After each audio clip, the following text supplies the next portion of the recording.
अपने महाविद्यालय के समस्त शिक्षकगण, समस्त कर्मचारीगण, हमारे एनसीसी के कैडेट और हमारे साथी सभी छात्र एवं छात्राएं, आप सबको इस 26 जनवरी गणतंत्र दिवस की बहुत ही हार्दिक शुभकामनाएं।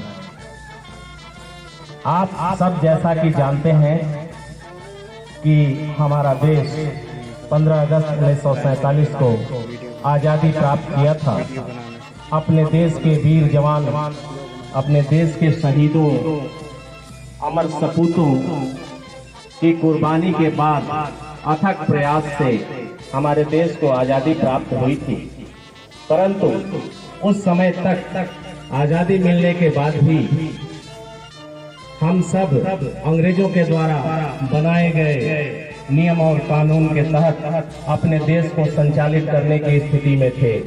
लेकिन हमारे देश के बुद्धिजीवियों ने, जिसमें डॉक्टर राजेंद्र प्रसाद, डॉक्टर भीमराव अंबेडकर सदृश अनेक विद्वानों ने अपना कानून, अपना संविधान बनाने के लिए निरंतर प्रयास जारी रखा और 2 वर्ष 11 माह 18 दिन के समयांतराल के बाद अपने देश का संविधान तैयार हो गया और उस संविधान को 26 जनवरी के दिन 1950 में अपने देश में लागू कर दिया गया और उसके बाद से ये माना गया कि हमारा देश पूर्ण रूप से संप्रभु लोकतांत्रिक गणतंत्र देश के रूप में स्थापित हो गया। अब हमें किसी बाहरी के संविधान की जरूरत नहीं रही और हम अपने नियम कानून कायदे से अपने देश को संचालित कर सकते थे। ऐसी शक्ति, ऐसा आत्मबल हमारे देश के लोगों के अंदर जागृत हो गया। मैं इस पावन पुनीत अवसर पर आप सब लोगों को उस जिस त्याग और बलिदान की भावना से हमें इस तरह की आजादी प्राप्त हुई, उसी त्याग और बलिदान की भावना लेकर के चलने के लिए आज मैं सबको संकल्प लेने के लिए आह्वान करता हूं, ताकि हमारा देश उन्नति के रास्ते पर आगे बढ़ता रहे। 24 जनवरी को बालिका दिवस के अवसर पर एक प्रसंग याद आता है, एक प्रसंग आया है कि इटावा की एक बालिका को, आकांक्षा जिसका नाम है, उसको एक दिन के लिए थानेदार बनाया गया और सबसे बड़ी बात है कि उस लड़की ने अपने पिता का ही बिना हेलमेट पहनने के कारण चालान काट दिया। तो इससे ये साबित होता है कि हमारी देश की जो नारी शक्ति है वो कहीं किसी से कम नहीं है। नैतिकता के मामले में हम पुरुषों से भी वो कहीं आगे निकल सकती है। और हम ये आह्वान करना चाहेंगे अपने महाविद्यालय के छात्रों के माध्यम से, जो कि देश के भविष्य हैं, ये आह्वान करना चाहेंगे कि अपने अंदर नैतिकता, त्याग, अनुशासन का पाठ हमेशा जो है। परंतु उस समय तक आजादी मिलने के बाद भी हम सब अंग्रेजों के द्वारा बनाए गए नियम और कानून के तहत अपने देश को संचालित करने की स्थिति में थे। लेकिन हमारे देश के बुद्धिजीवियों ने, जिसमें डॉक्टर राजेंद्र प्रसाद, डॉक्टर भीमराव अंबेडकर सदृश अनेक विद्वानों ने अपना कानून, अपना संविधान बनाने के लिए निरंतर प्रयास जारी रखा और 2 वर्ष 11 माह 18 दिन के समयांतराल के बाद अपने देश का संविधान तैयार हो गया और उस संविधान को 26 जनवरी के दिन 1950 में अपने देश में लागू कर दिया गया और उसके बाद से ये माना गया कि हमारा देश पूर्ण रूप से संप्रभु लोकतांत्रिक गणतंत्र देश के रूप में स्थापित हो गया। अब हमें किसी बाहरी के संविधान की जरूरत नहीं रही और हम अपने नियम कानून कायदे से अपने देश को संचालित कर सकते थे। ऐसी शक्ति, ऐसा आत्मबल हमारे देश के लोगों के अंदर जागृत हो गया। मैं इस पावन पुनीत अवसर पर आप सब लोगों को उस जिस त्याग और बलिदान की भावना से हमें इस तरह की आजादी प्राप्त हुई, उसी त्याग और बलिदान की भावना लेकर के चलने के लिए आज मैं सबको संकल्प लेने के लिए आह्वान करता हूं, ताकि हमारा देश उन्नति के रास्ते पर आगे बढ़ता रहे। 24 जनवरी को बालिका दिवस के अवसर पर एक प्रसंग याद आता है, एक प्रसंग आया है कि इटावा की एक बालिका को आकांक्षा जिसका नाम है, उसको एक दिन के लिए थानेदार बनाया गया। और सबसे बड़ी बात है कि उस लड़की ने अपने पिता का ही बिना हेलमेट पहनने के कारण चालान काट दिया। तो इससे ये साबित होता है कि हमारी देश की जो नारी शक्ति है वो कहीं किसी से कम नहीं है। नैतिकता के मामले में हम पुरुषों से भी वो कहीं आगे निकल सकती है। और हम ये आह्वान करना चाहेंगे अपने महाविद्यालय के छात्रों के माध्यम से, जो कि देश के भविष्य हैं, ये आह्वान करना चाहेंगे कि अपने अंदर नैतिकता, त्याग, अनुशासन का पाठ हमेशा जो है कंठस्थ कर लें। इसी नैतिकता और त्याग और समर्पण की भावना को बढ़ाने के लिए इस बार पहली बार इस महाविद्यालय में एनसीसी को लाया गया है।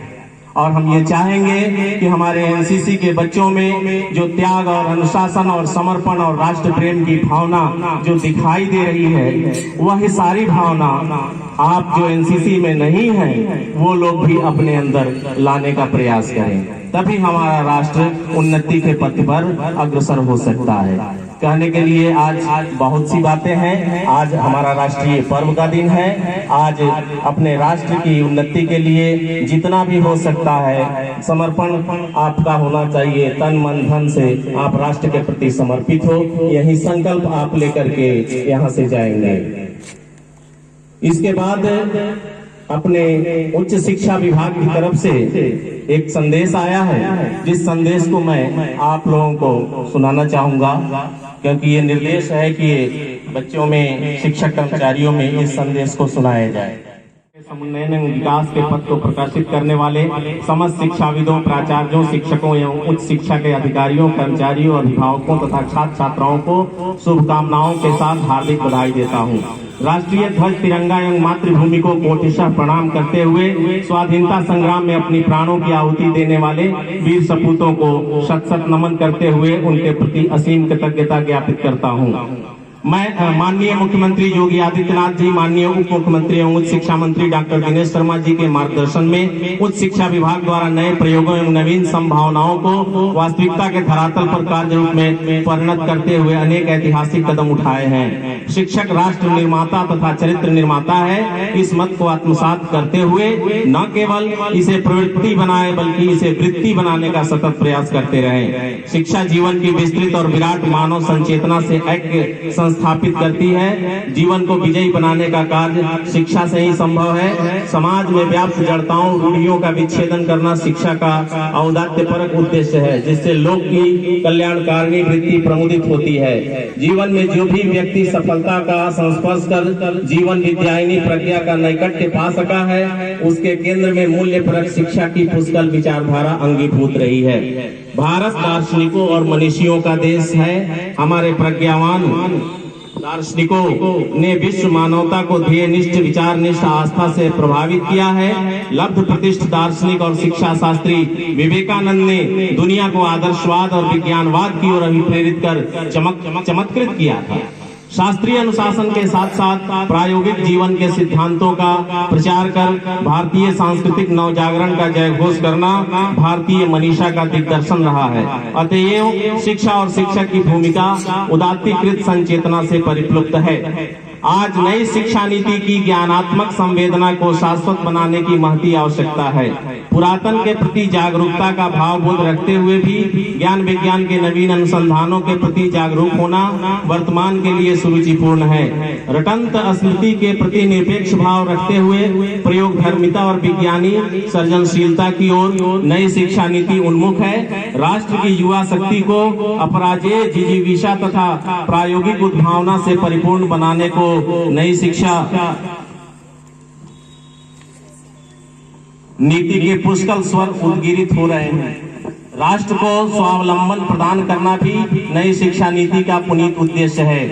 ऐसी संकल्पबद्ध दशा में शिक्षक के दायित्व बोध राष्ट्र उद्धार की विचारधारा से समन्वित होंगे, ऐसा मेरा विश्वास है। स्वतंत्रता प्राप्ति के पश्चात उच्च शिक्षा का प्रसार तीव्र गति से हुआ है, जिसके फलस्वरूप विश्वविद्यालयों एवं महाविद्यालयों की संख्या में उल्लेखनीय वृद्धि हुई है। शिक्षा एवं शोध को गुणवत्तापूर्ण बनाए जाने हेतु शिक्षकों द्वारा मानकों के अनुसार पूरी ईमानदारी, निष्ठा व समर्पण भाव से कार्य करने की आवश्यकता है। उन्हें छात्र छात्राओं के समक्ष रोल मॉडल के रूप में स्वयं को प्रतिस्थापित करना होगा।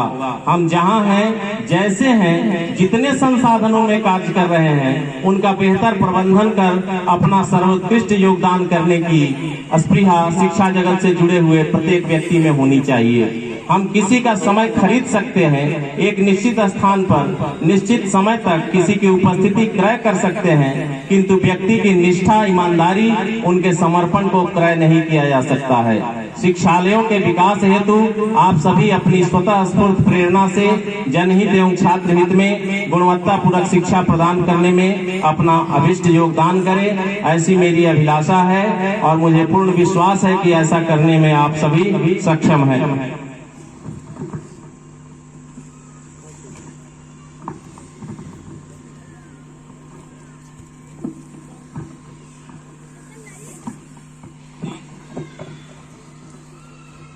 अंत में इस पावन पर्व पर मैं अपने हृदय से आह्वान करता हूं कि उच्च शिक्षा विभाग से जुड़े सभी प्राचार्य, प्राध्यापक, अधिकारी एवं कर्मचारी तथा छात्र छात्राएं अपनी क्षमता, कार्यकुशलता, निष्ठा, प्रतिबद्धता एवं संपूर्ण ऊर्जा का प्रयोग उच्च शिक्षा के उन्नयन एवं विकास में करें। पुनः मैं उच्च शिक्षा विभाग से जुड़े समस्त शिक्षकों, छात्र छात्राओं, अभिभावकों, अधिकारियों एवं कर्मचारियों को हार्दिक शुभकामनाएं प्रेषित करते हुए उनके उज्जवल भविष्य की कामना करता हूं।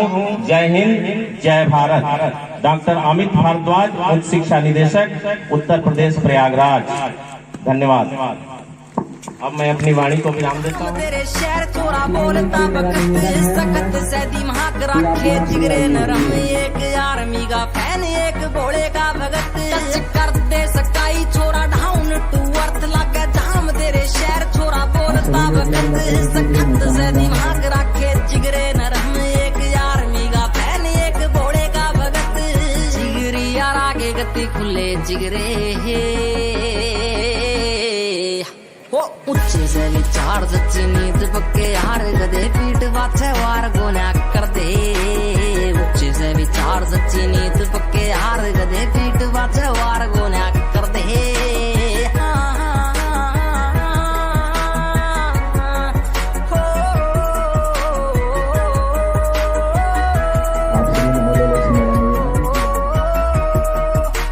फीलिंग प्राउड इंडियन आर्मी, जंग के मैदान में कदे ना हार दे हो।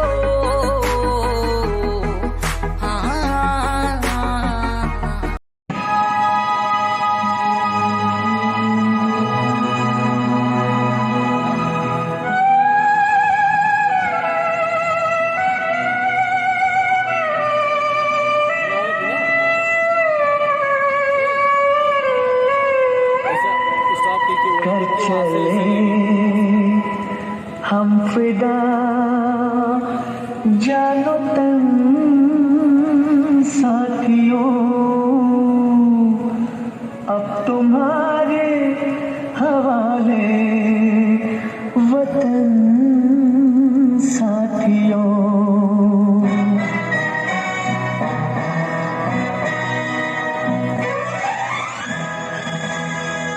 कर चले हम फिदा जानो तन साथियों, अब तुम्हारे हवाले वतन साथियों।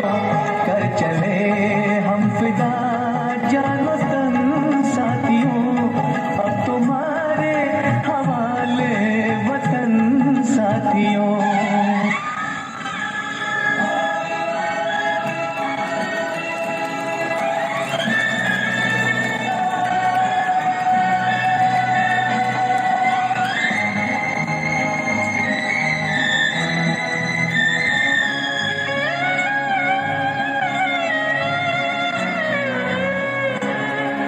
सांस थमती गई, नब्ज जमती गई, फिर भी बढ़ते कदम को न रुकने दिया।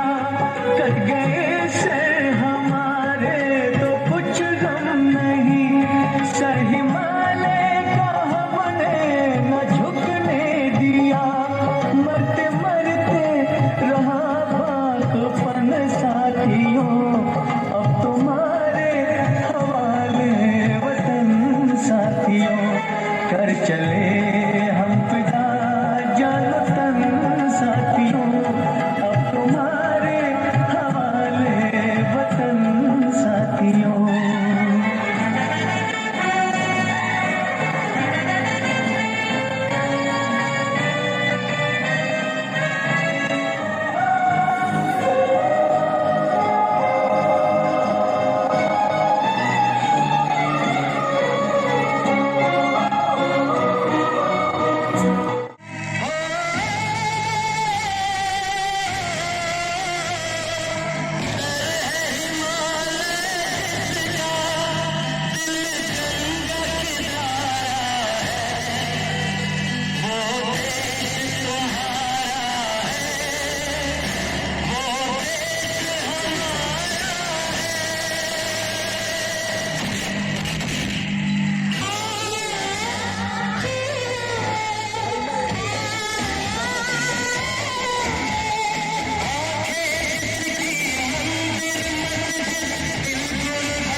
स्वागत खुले जिगरे हो ऊंचे से